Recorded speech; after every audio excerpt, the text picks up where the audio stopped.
My name's George Strang and this is Main's Farm, which is a dairy farm. We have a lot of stored cattle. The dairy is roughly 430 cows, but we keep all the calves as well, so we have a lot of cattle on the farm in different holdings. What's unusual about this farm is it's part of a flood prevention scheme. We hold water for the white cat on the flat land behind me, and it goes away slowly to protect bits of Glasgow and Pollock. So we do have big floods, and sometimes the fields are covered in water and we have to let that drain away slowly. It drains away slowly to protect the areas, the urban areas in Glasgow. So we have to have all our drains set up so that it drains away quickly, but not too quickly where it affects the dam. We always get asked the question about what we shouldn't be doing. And as SEPA, we don't like to say you shouldn't do it, you can't do it, but there are obviously some things that you need to think about before doing. And that, an example here would be, just on this farm here, this isn't something that's been talked about at this farm, but it's a great example. You've got an old historic watercourse here, which has been put in place for part of a flood alleviation scheme. There could be the opportunity for the land manager to say, it's not flowing properly. You know, there's sediment building up on the banks. There is vegetation getting in the way. It's causing flooding. It's causing problems to the side of my road is getting eroded away.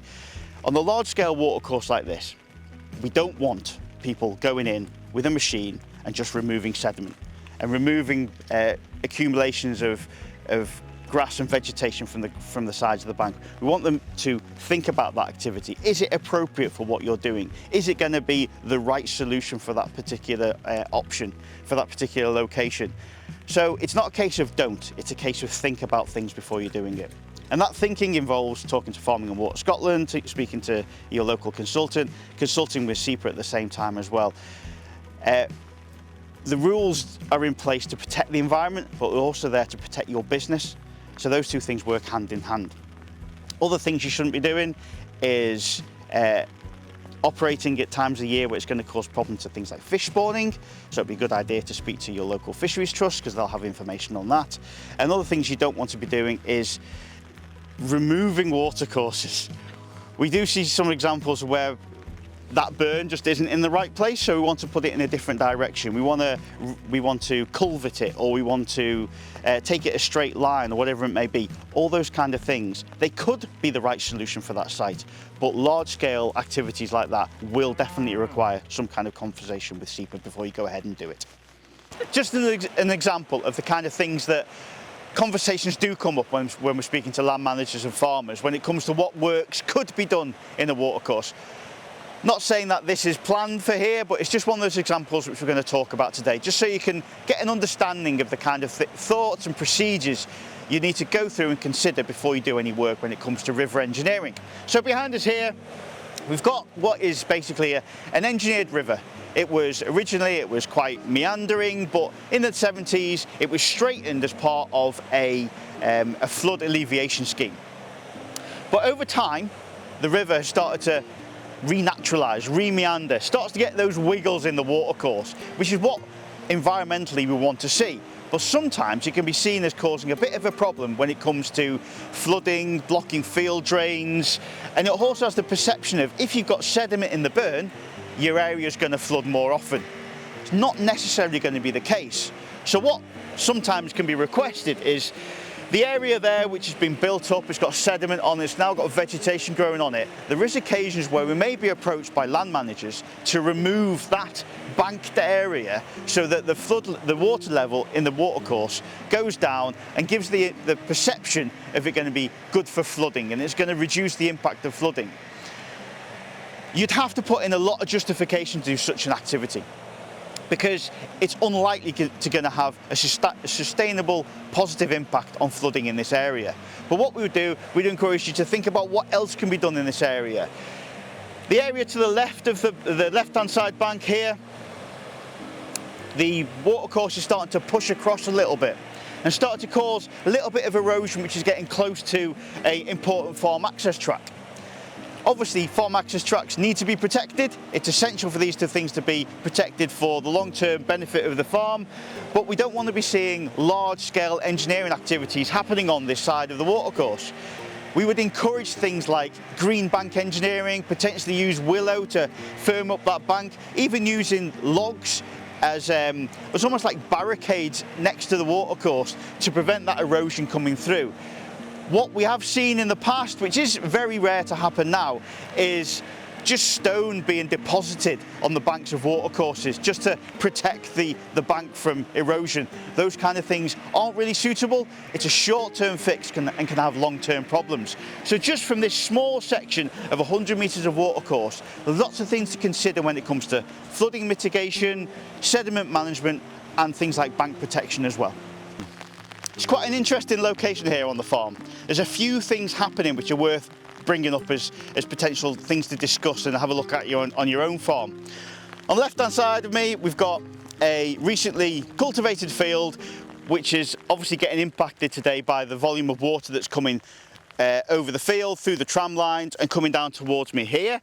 And on the right hand side of me, we've got a drainage ditch which has probably been artificially produced at some point in time. It's relatively narrow, it's less than 1 metre wide, and it's an important fixture of the farm when it comes to moving water around in a sustainable way. So I'll talk about what can and can't be done when it comes to managing a drainage ditch like this. It's less than 1 metre wide, so it's covered by the general binding rules. So there's no requirement to contact SEPA when it comes to doing some of these activities. So the activities you can do are removal of vegetation. And why would you want to do that? Because it can be seen as a good thing to have vegetation on the banks of the watercourse to prevent sediment getting in there. But what it can do, it can cause problem when it comes to backing up things like field drains, which would obviously have an impact on the field. And also it allows for that maintenance of field drains to continue and allows water to continue to flow. You can go in there and scoop out the bottom of the ditch. It's not a case of making it deeper, it's a case of keeping it as the maintained level. So you can dredge that watercourse to make sure that it's staying the same level. It allows the flow of water to continue, and again it allows those field drains to continue to drain. Things you can't do are make it wider without speaking to SEPA, because that will have significant impact when it comes to sediment movement and how the drain actually functions.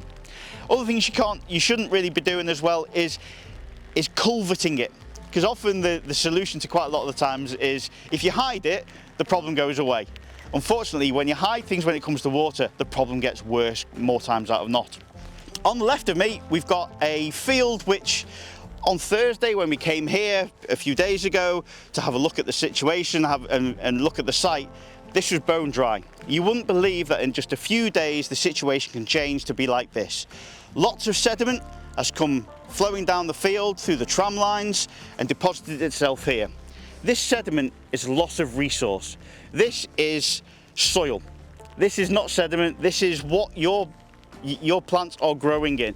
Once it gets into the watercourse, you can't get it back. So what we've been looking at doing here is speaking to the farmer, speaking to an agronomist and speaking to a consultant to see what can we do to protect this field from conditions like we're in today. How can we make sure that that sediment stays in the field rather than flowing down, getting into the watercourse and potentially causing some pollution, certainly causing sediment to get into that watercourse. So some solutions would be increase the size of the buffer strip. Can we add 5 or 10 metres onto this buffer strip so that the soil gets retained in the field rather than getting washed off?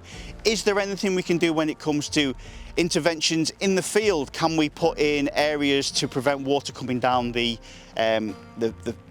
tram lines? Can we divert that water back into the field? Can we keep that sediment in location rather than bringing it down here?